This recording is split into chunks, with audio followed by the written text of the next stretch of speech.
여러분 안녕하십니까? 물개소리 연구소 김도균입니다. 오늘은 10월 19일 수요일입니다.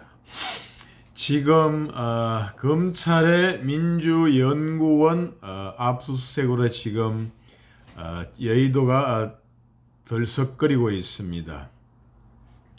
더불어민주당 이재명 대표의 척근이라고 대표가 스스로 말한 민주연구원 부원장 김용에 대해서 검찰이 불법 정치자금 수수 혐의로 체포를 하고 여의도 민주당사에 있는 내에 있는 민주연구원에 대한 압수수색에 들어갔다 이렇게 되고, 지금 민주당에서는 변호인이 피하지 않고는 압수수색이 불가능하다 이래서 문을 막고 저지에 나서고 있다고 이렇게 보도가 나오고 있습니다.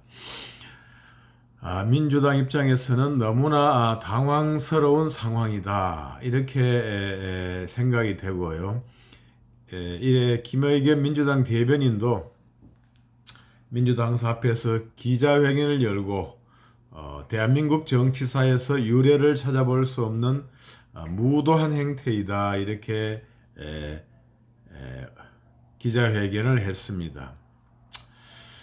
한 가지 이제 여기에 대해서 이제 너무나 뭐라 할까요?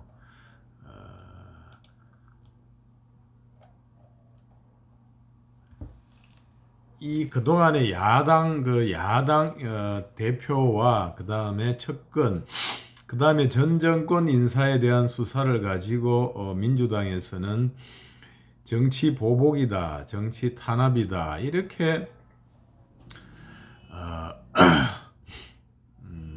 그렇게 이제 프레임을 걸어 가지고 이제 반격을 하고 있지 않았습니까? 또 이렇게 민생이 중요한데 세계적인 이제 경제 위기, 금리 인상에 따른 경제 위기로 해서 환율 상승 이런 것도 있고, 이런 상황에서 정치 보복,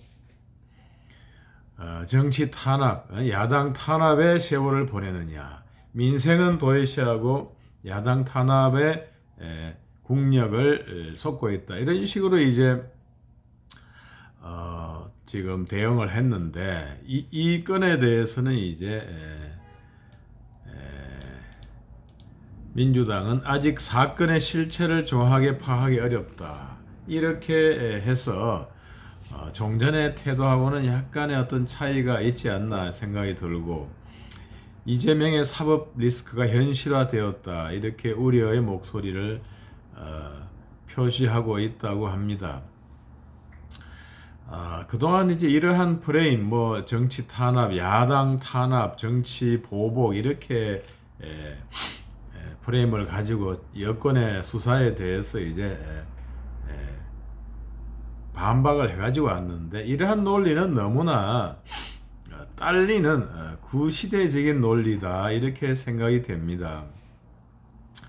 우선 이제 야당의 생각과는 달리 대통령이 이렇게 검찰을 완전히 이렇게 장악하거나 지시하지를 못하는 거지요.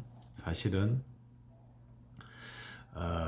법무부 장관도 이제 구체적인 사건에서는 검사들한테 지휘를 못하지 않습니까? 그리고 이제 특별한 사건에 대해서는, 개별 사건에 대해서는 법무부 총장을 이제 지휘 감독할 수 있지만, 그런 거 안 하기로 한 마당에 이제 검사는 이제 결국에는 알아서 검찰총장이야 그러한 검사들이 알아서 증거와 법리에 따라서 수사를 할 수밖에 없는 그러한 상황이죠. 다만 이제 그 법무부 장관이 인사를 할 때 뭐 자기 어떤 자기하고 어떤 뜻이, 그동안 뜻을 같이 해왔던 인사라든가 뭐 자기들 나름대로는 공정하게 이렇게 올바르게 수사한다고 생각하는 사람들, 또는 전 정권에서 핍박받고 올바른 수사를 하다가 핍박받고 소외된 사람들을 발탁해서 이제 복귀시키다 보니 굳이 어떠한 지시를 하지 않더라도 정상적으로 굴러간다면은 어떤 증거와 법리에 따라서 수사가 될 수밖에 없는 것이고, 수사는 계속 파고들고 캐 들어가면 고구마 줄기 나오듯이, 고구마 뿌리 나오듯이 이렇게 계속 이어질 수밖에 없다, 이렇게 되는 것이죠. 그래서 무슨 대통령실이나 법무부 장관이 어떤 수사에 대해서 직접 사람이나 그 수사 내용이나 이런 거에 대해서 직접 지시를 한다는 것은 지금은 이제 있을 수가 없는 일이 되었습니다.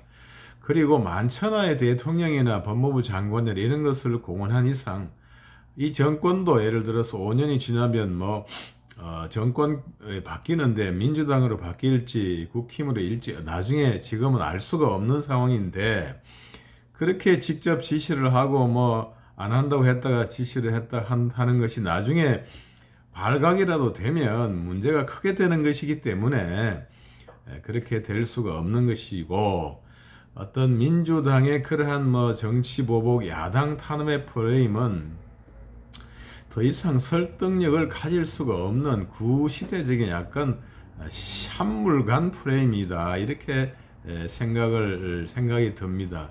그래서 민주당에서도 이렇게 사건의 실체를 정확하게 파악하기 어렵다, 이렇게 이렇게 반응을 하고 있다고 하지 않습니까? 결국에는 잘 모르는 거죠. 사실은 당 대표의 어떤 행적에 대해서는 어떻게 알겠습니까? 결국에는 검찰의 조사를 기다리고 법원의 판단을 받아볼 수밖에 없는 그러한 상황이죠.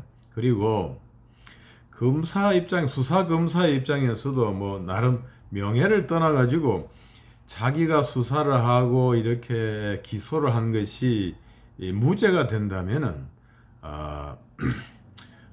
고가라고 하나요? 그러한 평가가 좋지 않게 됩니다. 내가 열심히 해서 이렇게 했는데 사건을 예를 들어서 강압적으로 해서 조작을 해가지고 기소를 한다고 하면 법원에 가서 요새 같은 대명천재 그것이 밝혀지지 않겠습니까? 법원에서 그것을 어떻게 용납을 할 수가 있겠습니까? 그렇게 될 수가 없는 것인데, 그래서 무슨 억지로 만들어서 수사를 한다라든가, 안 그러면 조작을 해서 수사를 한다든가, 이런 것은 있을 수가 없는 일이고, 옛날 70년대, 80년대에 있었는지는 몰라도 지금은 그렇게 될 수가 없는 상황이다, 이렇게 되고, 정치 보복, 야당 탄압, 이런 프레임은 이제 내려놓아야 하지 않을까, 이렇게 생각이 됩니다. 이것을 계속 끌고 가다가는 이제 쓸데없는 이제 빈말이 되어버리고 아무런 감흥이나 힘이 없는 그러한 메아리로 될 수밖에 없다, 이렇게 생각이 됩니다. 이미 이재명 대표에 대해서는 이제 선거법 위반으로 기소가 되었고, 지금 성남 FC에 대해서도 이제 공범자에 대한 두산건설에 대한 그러한 공범자 뇌물, 제3자 뇌물을 준 사람들에 대해서는 이미 기소가 되었고, 그 사람들에 대한 공소장도 이미 드러나서 이재명 전 시장에 대해서는 이제 기소될 것이 거의 확실시되고, 다만 범위가 이제 두산건설로 되느냐, 이제 네이버라든가 이제 160억까지 가느냐, 이런 것만 이제 남아있는 상태고, 그러한 상태인 것입니다. 이런 상태인데, 무슨 정치 보복을 한다, 이렇게 그런 프레임으로는 되지 않는다. 그리고 오늘, 김용 첫건 중에서도 첫건이라 하는 김용에 대한 체포영장의 집행, 그리고 민주연구원에 대한 압수수색, 이것까지 해서 이제 주의회까지 되었고, 성남 FC에 대해서도 정진상이 이제 실제적인 구단주로서 역할을 했다, 이런 보도도 나왔지 않았습니까? 모든 걸 다 알아서 하고. 그렇다면 이제 같이 기소될 여지도 상당히 있는 것이고, 그렇게 되는데, 이 첫건 한 명, 그 다음에 저쪽 정진상 첫건, 이렇게 본인도 이제 기소될 가능성이 많아졌고, 이렇게 한다면은 이제 앞으로 뭐 대북 여러 가지 뭡니까 저 쌍방울 관련된 거 뭐 또 코인 문제 의문점 이런 거 뭐 대북 이런 협력 문제 이런 것들로 해서 이제 내내 이제 올 이제 11월부터 해서 내년 상반기까지 시끄러울 수밖에 없는 그런 상태인데 이것이 계속 뭐 압수수색이 되고 법원에 기소가 되고 이러는데 정치 탄압이다 이런 프레임으로는 야당 탄압이다 이런 프레임으로는 민주당이 당면한 어떤 어려움을 극복할 수 없는 것이 아니냐 이런 생각이 듭니다. 이제 뭐 그런 와중에서 이제 이낙연 대표는 이제 무슨 강연회인가요? 강연회인가 어떤 뭐 발표회를 미국에서 한다고 하지 않습니까? 이제 이쪽의 어려움, 이제 이쪽에 예상되었던 난국이 이제 현실로 드러나니까 슬슬 이제 몸풀기 운동에 들어간 거 아닌가? 우리가 DJ 옛날에 영국에서 그 연구하고 왔던 것처럼 이제 슬슬 몸풀기 운동에 들어가는 게 아닌가 이렇게 생각이 들고 참 이재명 대표 입장에서는 참 안타까운 시간들이 남아있다 이런 생각이 듭니다. 나름 성남시장에서부터 성남시의 변호사부터 해서 성남시장에서 도지사 이렇게 우길성천의 기세로 뻗어나갔는데 여기서 이제 좌절은 이미 됐지만 어떻게 사법 처리까지 되느냐 참으로 안타까운 그러한 처지에 있다 이런 생각이 들고 뭐 다가오는 척건으로부터 조여오는 이런 수사에 칼날 어떻게 대응할 것인지 심히 우려스럽다 이런 말씀을 드리고 기존의 그러한 정치 보복 야당 탄압이라는 프레임으로는 이것을 극복하기 어렵고 어떤 새로운 새로운 창의적인 안을 내어놓아야 민주당이 이 당면한 과제를 극복할 수 있지 않을까. 그리고 새로운 위기를 극복하고 다음 국민의 지지를 얻을 수 있지 않을까 이런 생각이 듭니다. 그런데 이제 이렇게 당권이 장악이 돼서 이것들이 쉽게 해결이 될 수 있겠는가 이런 문제는 참 회의적이다 이런 생각이 들고 이런 안타까운 생각을 해봤습니다. 오로지 국민을 생각하고 공정하게 이렇게 모든 일을 처리하면 뒤탈이 없다. 인생에 잃을 것이 없다. 무엇이 이를 두려워할 것이 있겠는가. 이런 생각을 가지고 정치인이 모든 공무, 모든 일 처리에 매진을 한다면은 후회 없지 않을까 이런 생각을 한번 해봤습니다. 이상 물개소리 연구소 김도균이었습니다. 여러분 구독, 좋아요 부탁드리겠습니다. 감사합니다.